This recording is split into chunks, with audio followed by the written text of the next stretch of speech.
Hello, let's talk about information poverty. This is, in a sense, the evil twin of information overload, and the two are in many ways connected. We've been talking about information overload the past videos, but what about its opposite? Information poverty, which in its simplest terms means that individuals, organizations, or communities have insufficient information to enable them to be effective, is a contested concept which has been and is understood in different ways. It is closely connected with the concept of the digital divide. The idea that some individuals and groups are disconnected from an ability to access and use digital information. Information poverty is not solely a feature of economically ill educated groups.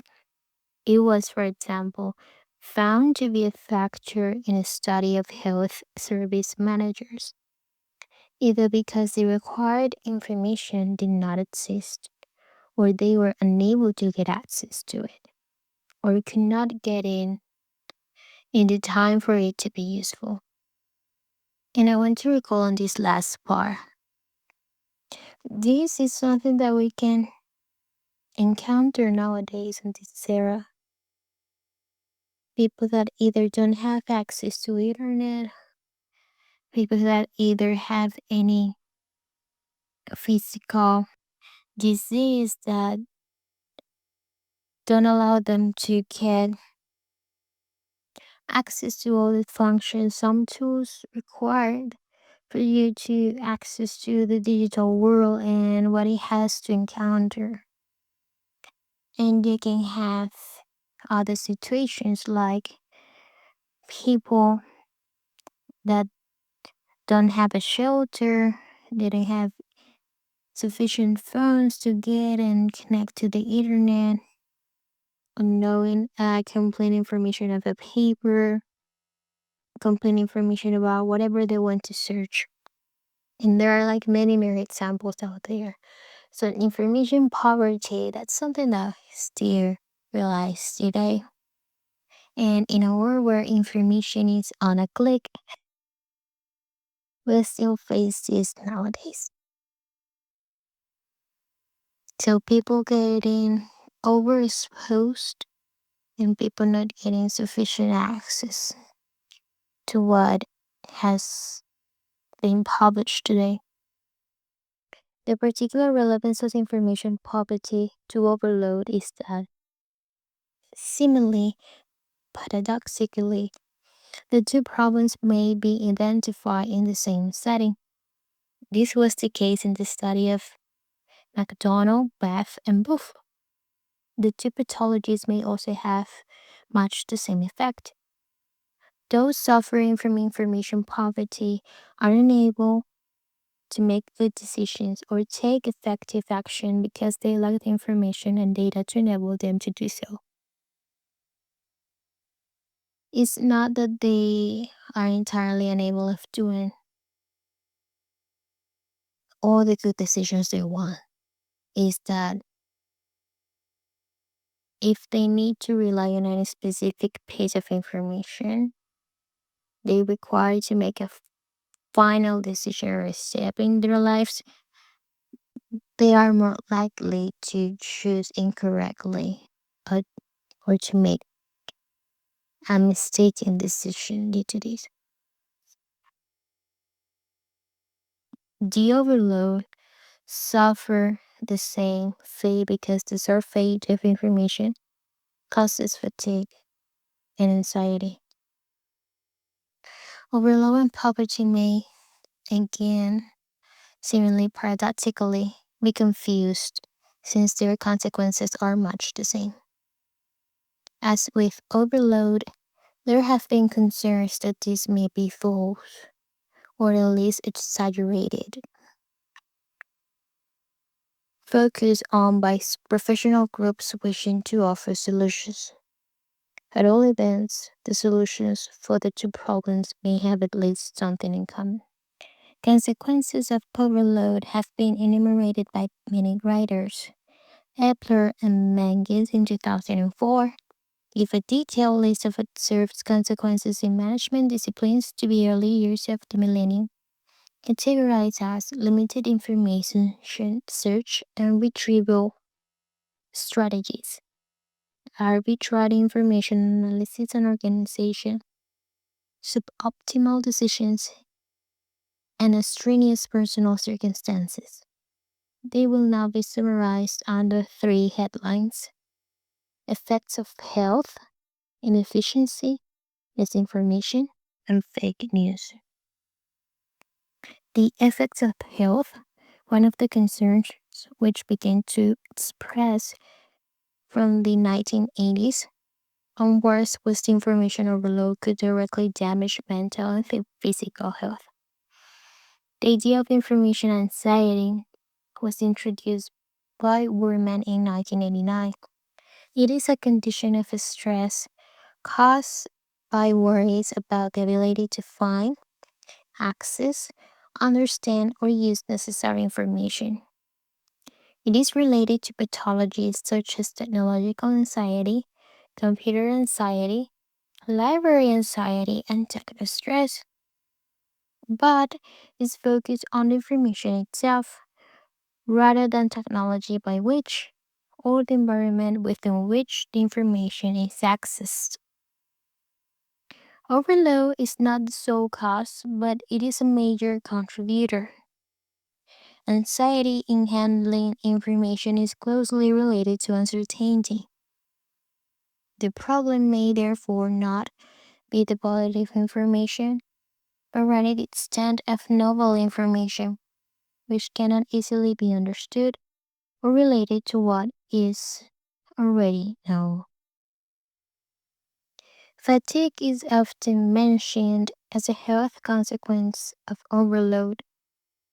This generally means physical or mental tiredness in the usual sense of the word. Although the phrase information fatigue syndrome was coined in 1996 to imply something more specific, involving sleeplessness and paralysis of the capacity of thought, anxiety, and self doubt. The related technostress produces the same symptoms as other forms of stress, notably headache, anxiety, depression, stomach problems, high blood pressure, and heart disease. Mental health problems associated with overload, which may cause physical symptoms, include attention deficit trait and cognitive overload.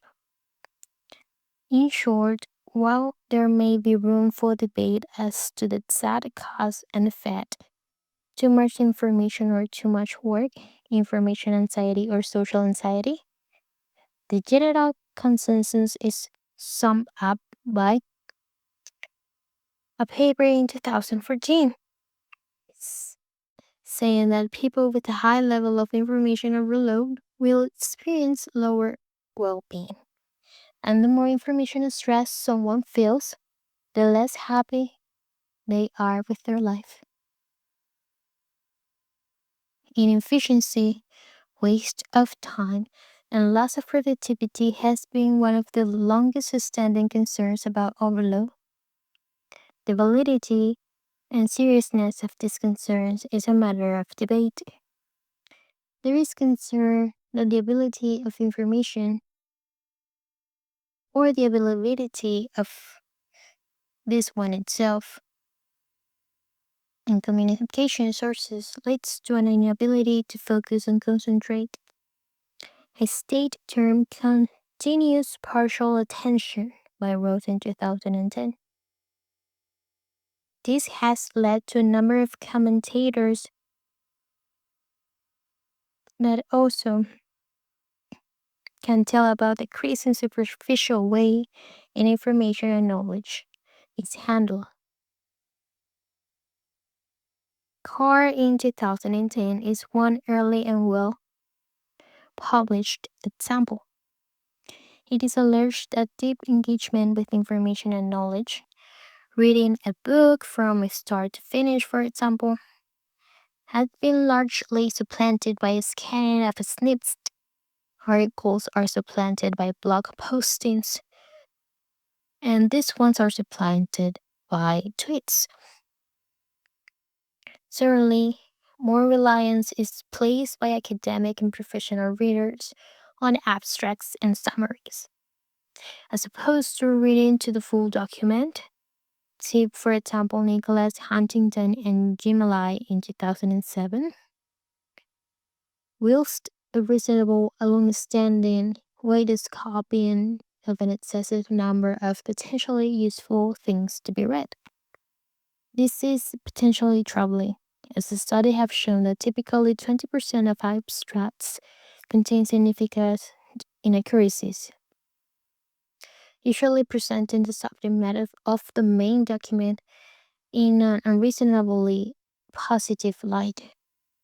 The same must surely be true of policymakers and administrators. So we also have that everything that we're reading, we are 100% sure that is true.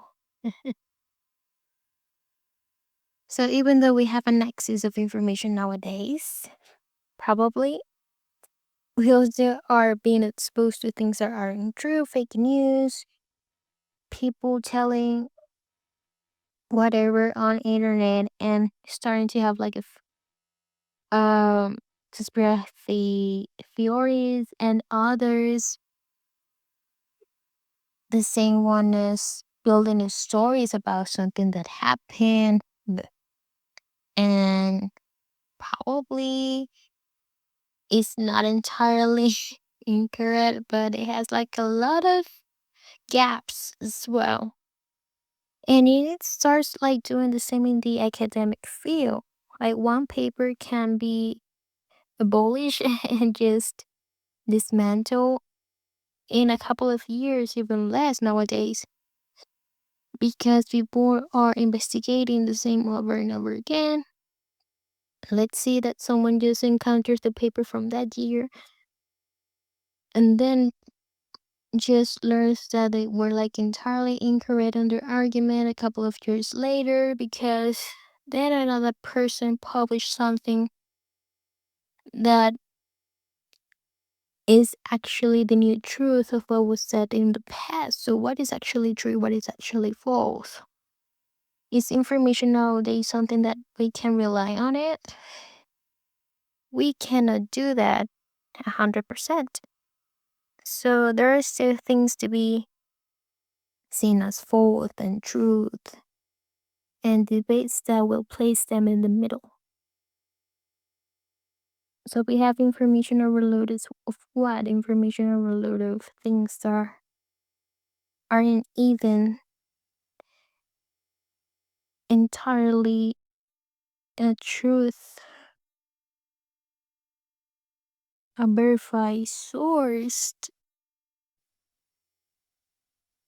even though having the entire lab working for you. This is concerning, but at the same time, it is something that needs to be perceived and accepted because this has been like something that has been going on since the early stages of humanity, since the first book. They are like continuously trying to understand and to reveal the truth. We want to know the truth. That's why everyone has their own theory about everything. And some people go ahead and publish their truth. But at some point, it's going to be like too many truths. Then, which one should we believe? It's going to be like a new task on top of already having to read a lot of stuff nowadays. In the past, censorship worked by blocking the flow of information. In the 21st century, censorship works by flooding people with irrelevant information. We just don't know what to pay attention to, and often spend our time investigating and debating side issues. In ancient times, having power meant having access to data. Today, having power means knowing what to ignore. And this was said by Harari in 2017. Arguably, the main difference between the influence of in the 21st century and in previous times is the way in which overload is now perceived to cause problems for social cohesion and political action, including loss of social cohesion, political polarization, and loss of vitality of the public sphere. There is a particular issue with people finding reliable information from news sources when there are so many more online social media sources, many of dubious validity, competing for the limited time and attention of their users. We also have that specific aspect that we don't only have a bunch of information published nowadays. People now campaign and put that in your face is easier, way easier than before. So even though there might be like fake news and things that need to go through a debate and more reliable sources or filters, you can actually pay and put that on top of everyone for you patients nowadays. Way more easier than before. Then now, that's another concern. Because as I was saying in one of the previous videos, we all are unqualified, let's say. So sometimes the end purpose and cause and motivation matters most than what is actually said. Overload also leads to unhelpful communication behavior, such as sharing information and links to information without reading it carefully. And have you ever heard that that's too long information, that's too much information? Even on a comment on Instagram, people are publishing that or commenting that that's too long. May have come to perceive that a comment on Instagram might be too long. That didn't happen in the now a comment we're perceiving an Instagram comment as something that can be too long to read. I don't know what this says about nowadays society, but it definitely can be interpreted more than one way. There is no cure for information overload. Information breeds information, as one thought leads to another, and an answer leads to questions. And I want to leave you with that phrase by Estefania in 1992, because the main point, since the beginning, was to doubt about our environment, to doubt about our existence, about us, and from now on, start discovering knowledge. After other people documented that for us, made the questions for us, and now we have everything at just one click. It has been something that sometimes we ignore. Sometimes we don't want to read anymore. We don't want to hear anything else. But something important is that it's not about trying to seek a truth. It's about trying to seek for doubts. in order to get the right answers. So thank you so much for being here. See you in another video. Let me know which topics would you like me to talk about. Have a nice week.